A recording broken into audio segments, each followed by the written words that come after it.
same about tomorrow night's NIT opener? All right, busy day tomorrow in Auburn.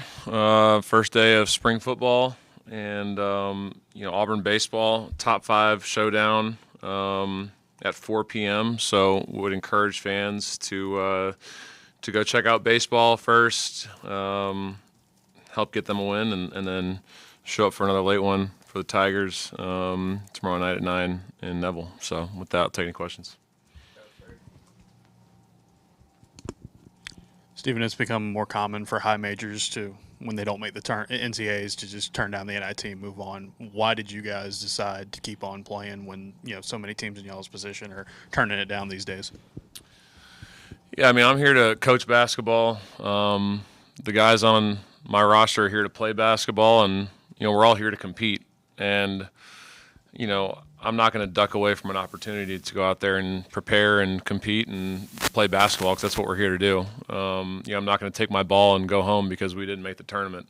So I just see it as an unbelievable opportunity for our guys to go out there and just compete on a stage. Most of our games will probably be on ESPN.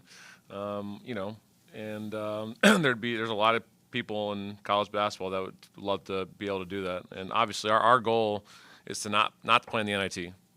Our goal is playing the NCAA tournament, advance the NCAA tournament. But that didn't happen this year. And, we have an opportunity to go play in a tournament that's nationally televised and, continue to play basketball for these next few weeks. So if we're able to advance. So I'm of the mindset of like, let's just go play, let's go hoop and, have some fun with it. So that's ultimately why I made the decision for us to play in the NIT. Stephen, similar to first question, when high majors do play, sometimes there are some opt-outs. Are you guys going to be at full strength for the NIT? And I guess what was the reaction from the team of deciding to do this? Because in Nashville they talked about, hey, don't want to go home, don't want to play their final game. I guess were they pretty fired up to still have an opportunity to play more basketball?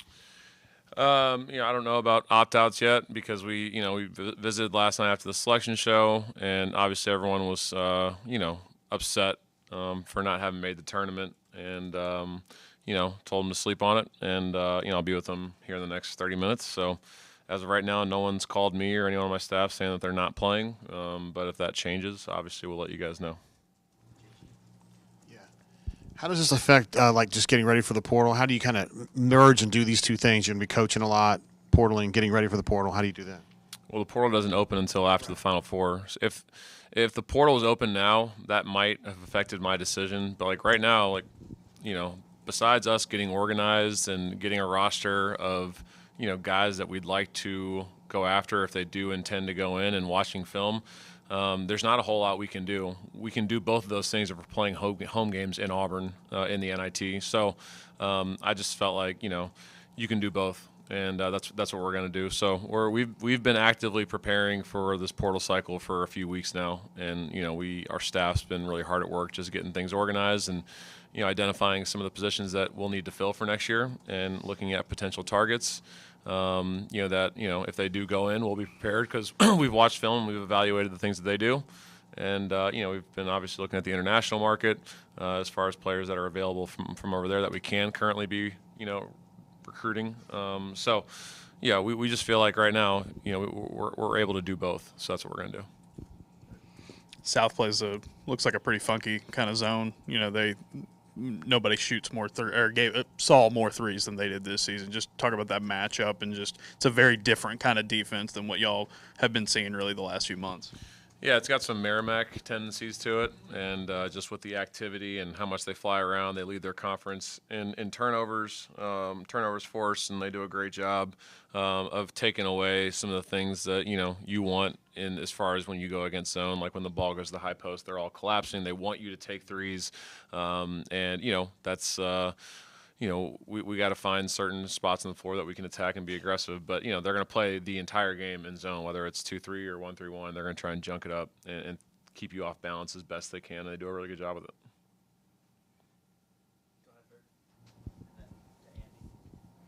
And then on the offensive end, their best, they had the Sun Belt Player of the Year, 6'6" point guard who doesn't shoot a lot, but he scores a ton.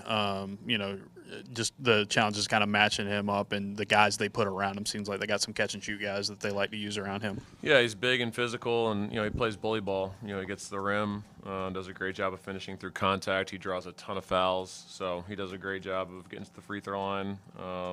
He's surrounded by some really good shooters. One of the best shooters in the country. He's made like 102 threes this year. So, and then they have two other guys that can really shoot it out there. So I mean, they were playing for a share of the conference title in their last game at home, and they ultimately weren't able to win that game. But Coach Riley, he's done a great job this year with this group. And I know they're going to be really excited about this game, so our guys are going to have to get up for it because, we're going to have our hands full because they play an interesting style. They have two, high major players on their roster, and, our guys got to be, ready because they're going to be coming in here with their hair on fire, trying to knock us off. Coach, is this the same style defense that you saw from South 7 years ago when you guys played down there? Were they playing that much zone at that point? 8 years ago in the COVID game, they were running that zone a good bit. I haven't had time to look back. I've watched 3 of their games from this year. I haven't been able to watch our 2 games from those years, but I know my staff has. So there's definitely some similarities from the clips I saw today of the zone that they were running. When we played them COVID year and then Isaac's first year. You mentioned how excited South Alabama would be for a game like this. How did you get this group to go, quickly turn the page from the disappointment of not making the tournament Sunday to now, 2 days later, you've got a chance to keep playing against a team that is going to come in fired up. Yeah, I mean I'm gonna be prepared, and I'm gonna do the things I always do to try and get our guys motivated to play, and if it's on us as coaches, but also as players, to continue to have joy in playing basketball. It's another opportunity to go out there and compete, and that's got to be all you need to get excited. And you're playing at home, So I mean, I'm not sure what else I need to say to them in order to get them going. It's a nationally televised game against a team that's in our state at home in a national tournament. Just. That should be all the motivation they need to go out there and play and compete. How much does it help that most of your guys on the roster could come back next season? Like, you only have two seniors, and how much this could be pretty beneficial when you talk about trying to look ahead to next year?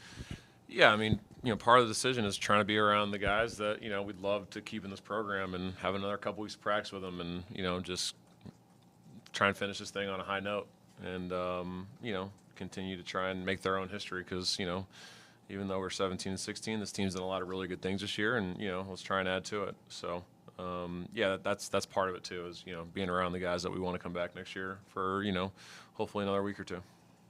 Hard-edged question here: are you going to continue wearing the jacket? Is that something you think will be a permanent addition? I don't know. It's a good question, JG. Do you like it? My wife's a huge fan. Wife's a huge fan of it. Okay. Okay. Yeah. Okay. Yeah. So I was doing that, back in like 2018, 19 when we were, still dressing up. And one of the best compliments I got was from Roy Williams after we beat him in the Sweet 16. He said, "Nice jacket, man." And he was like the original like slacks with like the pattern blazer guy. That was his thing. He was one of them. As far as recently. So yeah, I was doing it a while ago, but it's we'll see. We'll see. Stephen, you've mentioned this defense wanting to continue to evolve and get better over the course of the season. You had one of your best defensive games of the year, a really good half against Tennessee. Anything you learned? I don't know if you had too much time to go back on that film yet. Anything you've learned on defense that maybe you can take and use in this trying to make a run in the NIT?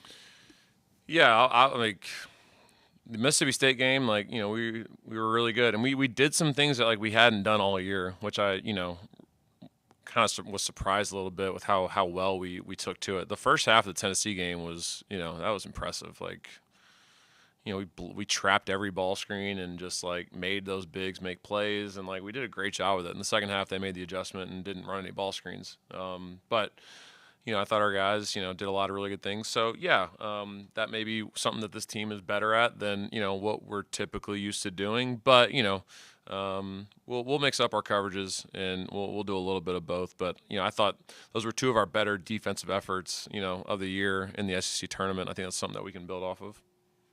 Anything else? All right. Coach, thank you. Thanks, Steve. Thanks.